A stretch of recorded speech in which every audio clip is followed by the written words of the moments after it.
കാളി കാളി മഹാകാളി ഭദ്രകാളി നമോസ്തുതേ കുലം ച കുലധർമ്മം ച മാം ച പാലയ പാലയ. അമ്മേ നാരായണ, ദേവി നാരായണ, ലക്ഷ്മി നാരായണ, ഭദ്രേ നാരായണ. സർവമംഗളമാംഗല്യേ ശിവേ സർവാർത്ഥസാധികേ ശരണ്യേ ത്രംബകേ ഗൗരി നാരായണി നമോസ്തുതേ. ദേവി ശരണം. അമ്മേ സുപ്രഭാതം, ശുഭദിനം. എല്ലാ ധന്യാത്മാക്കൾക്കും പുലർകാല വന്ദനം. ശ്രീമദ് ദേവി ഭാഗവതം സപ്തമസ്കന്ധം 18-ാമത്തെ അധ്യായമാണ് അവലോകനം ചെയ്തുകൊണ്ടുവരുന്നത്.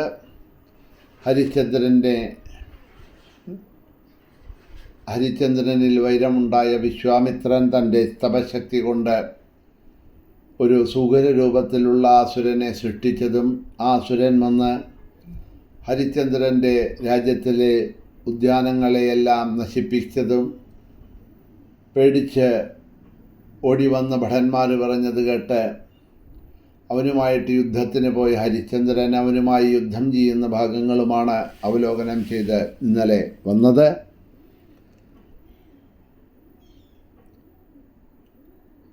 അത്യധികം കോപാകുലനായിട്ടുള്ള ഹരിചന്ദ്രൻ വായുവേഗമുള്ള കുതിരയുടെ പുറത്തു കയറി വില്ലുകുലച്ചുകൊണ്ട് ആ പന്നിയെ പിന്തുടർന്നു. അദ്ദേഹത്തിൻ്റെ സൈന്യം അവിടെ ചിന്നിച്ചിതറി ആ വനങ്ങളിലൊക്കെ അങ്ങോട്ടും ഇങ്ങോട്ടുമൊക്കെ പോയി. രാജാവ് ഒറ്റയ്ക്ക് ഓടിപ്പോയ പന്നിയെ പിന്തുടർന്നു കൊണ്ടുപോയി. ഏതാണ്ട് മധ്യാഹ്നമായപ്പോൾ രാജാവ് ഒരു വിജനമായിട്ടുള്ള സ്ഥലത്തെ വനത്തിൽ എത്തിച്ചേർന്നു. ഹരിചന്ദ്രന് വിശപ്പ്, ദാഹം ഇതെല്ലാം ഉണ്ടായി. മാത്രമല്ല കുതിരയും നന്നെ ക്ഷീണിച്ചിരിക്കണു. ആ അസുരരൂപത്തിൽ വന്ന പന്നി എവിടെയോ അപ്രത്യക്ഷമായി വഴിതെറ്റി ഭയങ്കരമായ വനമധ്യത്തിലെത്തി. ഹരിചന്ദ്രൻ വിശപ്പ്, ദാഹം, തളർന്നിരിക്കുന്ന ആ രാജാവ് ആലോചിക്കാൻ തുടങ്ങി, ഇനിയിപ്പോൾ എന്താ ചെയ്യുക, എവിടെയാ പോവുക? ഈ വനത്തിലാണെങ്കിൽ ആരുമില്ല തന്നെ സഹായിക്കാൻ. ഇനിയിപ്പോൾ ഈ പന്നിയുടെ പിന്നിൽ ഓടി വന്ന് വനത്തിൽ വഴിയറിയാതെ കണ്ടായി. തിരിച്ച് രാജധാനിയിലേക്ക് പോകാനുള്ള വഴിയും എങ്ങനെയാണെന്നറിയില്ല, എങ്ങനെയാ പോവുക? ഇങ്ങനെ ഓരോന്നാലോചിച്ചുകൊണ്ട് ആ വനത്തിൽപ്പെട്ട ചിന്താവിവശനായി രാജാവ് അവിടെ ഇരിക്കുന്ന സമയത്താണ് നല്ല ശുദ്ധജലം ഒഴുകിപ്പോകുന്നതായിട്ടുള്ള ഒരു പുഴ അവിടെ കാണാനിടയായി. ആ നദി കണ്ട് രാജാവ് സന്തോഷിച്ചു. കുതിരയ്ക്കും വെള്ളം കൊടുക്കാം, തനിക്കും ശുദ്ധജലം കുടിച്ച് ദാഹം തീർക്കാമെന്ന് വിചാരിച്ചുകൊണ്ട് അവിടെ പോയി കുതിരപ്പുറത്ത് നിന്ന് ഇറങ്ങി അതിലെ ശുദ്ധജലം അദ്ദേഹം ആവശ്യത്തിന് കുടിച്ചു. വെള്ളം കുടിച്ച രാജാവ് വളരെ ആശ്വാസം തോന്നി. കുതിരയ്ക്കും ദാഹമെല്ലാം തീർത്തു. ഇനി തൻ്റെ നഗരത്തിലേക്ക് തിരിച്ചു പോകാൻ അദ്ദേഹത്തിന് തിടുക്കമായി. ഒരു വൃദ്ധ ബ്രാഹ്മണൻ്റെ വേഷത്തിൽ വിശ്വാമിത്രൻ അപ്പോൾ അവിടെ എത്തി എന്നാണ് പറയണത്. ആ ബ്രാഹ്മണൻ്റെ വേഷത്തിലെത്തിയ വിശ്വാമിത്രനാണ് എന്നറിഞ്ഞില്ല, ബ്രാഹ്മണൻ തന്നെയാണ് എന്ന് വിചാരിച്ചുകൊണ്ട് ഹരിചന്ദ്രൻ സന്തോഷിച്ച് ബ്രാഹ്മണനെ നമസ്കരിച്ചു. നമസ്കരിച്ച രാജാവിനോട് ബ്രാഹ്മണൻ ചോദിക്കണു, രാജാവേ, അങ്ങയ്ക്ക് മംഗളം ഭവിക്കട്ടെ, അങ്ങ് എന്തിനാണ് ഇവിടെ വന്നത്? ഈ വിജനമായിട്ടുള്ള വനത്തിലെ ഏകാഗിയായിട്ട് എന്ത് ചെയ്യാനാണ് വന്നത് എന്നൊക്കെ ചോദിച്ചു. അപ്പോൾ പറഞ്ഞു, മഹാതടിയനായിട്ടുള്ള വലിയ ആകാരമുള്ള ഒരു കൂറ്റൻ പന്നി വന്ന് അഴകാർന്ന എൻ്റെ ഉദ്യാനവും പൂന്തോട്ടവും എല്ലാം മുഴുവൻ തകർത്ത് നശിപ്പിച്ചു. ആ ദുഷ്ടനെ, അസുരനെ കൊല്ലാൻ വില്ലും കയ്യിലേന്തി സൈന്യത്തോടു കൂടി ഞാൻ സ്വന്തം നഗരത്തിൽ നിന്ന് പുറപ്പെട്ടു. മായാവിയായിട്ടുള്ള അവൻ എൻ്റെ കൺമുമ്പിൽ നിന്ന് എങ്ങോട്ടോ മറഞ്ഞുപോയി. അവൻ്റെ പിന്നാലെ പാഞ്ഞ് ഞാനിതാ ഇവിടെ എത്തിയതാണ്. എൻ്റെ സൈന്യവും വേർപിരിഞ്ഞു പോയിരിക്കുകയാണ് എങ്ങോട്ടോ. സൈന്യം വേർപെട്ട് ഇവിടെ എത്തിയ ഞാൻ വിശപ്പും ദാഹവും കൊണ്ട് വലഞ്ഞിരിക്കണു.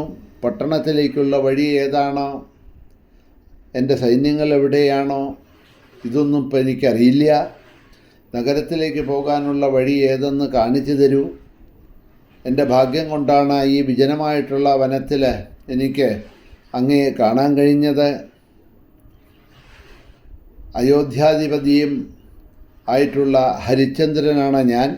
രാജസൂയ മഹായാഗം ചെയ്തവനും ആഗ്രഹിക്കുന്നവർക്ക് എന്തും സദാ നൽകുന്നവനുമാണ്. അതുകൊണ്ട് ഹേ ബ്രാഹ്മണ, യജ്ഞത്തിനോ മറ്റോ അങ്ങയ്ക്ക് ധനം വേണമെന്നുണ്ടെങ്കിൽ അയോധ്യയിലേക്ക് വരൂ. ഞാൻ അങ്ങയ്ക്ക് വേണ്ട സഹായങ്ങളൊക്കെ ഞാൻ അങ്ങയ്ക്കും ചെയ്തു തരാം. ഇപ്പോൾ തൽക്കാലം ഇതാ ഈ വനത്തിൽ നിന്നും എനിക്ക്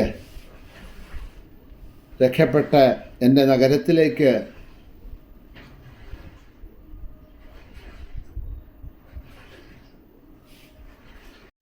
നഗരത്തിലേക്ക് പോകാൻ വഴി കാണിച്ചു തരണം എന്ന് പറഞ്ഞുകൊണ്ടാണ് ഇവിടെ ഈ 18-ാമത്തെ അധ്യായം സമാപിക്കുന്നത്. ശ്രീമദ് ദേവി ഭാഗവത നവാഹ യജ്ഞപാരായണ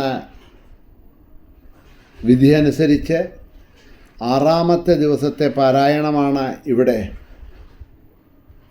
5-ാമത്തെ ദിവസത്തെ പാരായണമാണ് നാം ഇവിടെ പാരായണവും പ്രഭാഷണങ്ങളും എല്ലാം ചെയ്ത് സമർപ്പിച്ചത്. ഇനി അടുത്തത്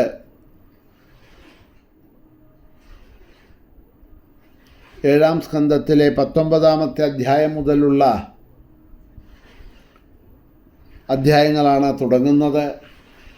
8-ാം സ്കന്ധത്തിലെ 17-ാം അധ്യായം വരെയുള്ള ഭാഗങ്ങളാണ് 6-ാം ദിവസത്തെ പാരായണമായിട്ട് വരുന്നത്. അപ്പോൾ യജ്ഞത്തിൻ്റെ 5 ദിവസം നമ്മൾ പിന്നിട്ടിരിക്കണു. നവാഹ യജ്ഞ പാരായണ വിധിയനുസരിച്ച് നാളെ മുതൽ യജ്ഞത്തിൻ്റെ 6-ാം ദിവസത്തിലേക്ക് സപ്തമസ്കന്ധത്തിലെ 19-ാമത്തെ അധ്യായത്തിലേക്കാണ് കടക്കുന്നത്. എല്ലാവർക്കും ദേവിയുടെ പരിപൂർണാനുഗ്രഹം ഉണ്ടാവട്ടെ എന്ന് പ്രാർത്ഥിച്ചുകൊണ്ട് നിർത്തുന്നു. ശുഭദിനം നേർന്നുകൊണ്ട് ശ്രീ മഹാദേവ്യൈ നമഃ.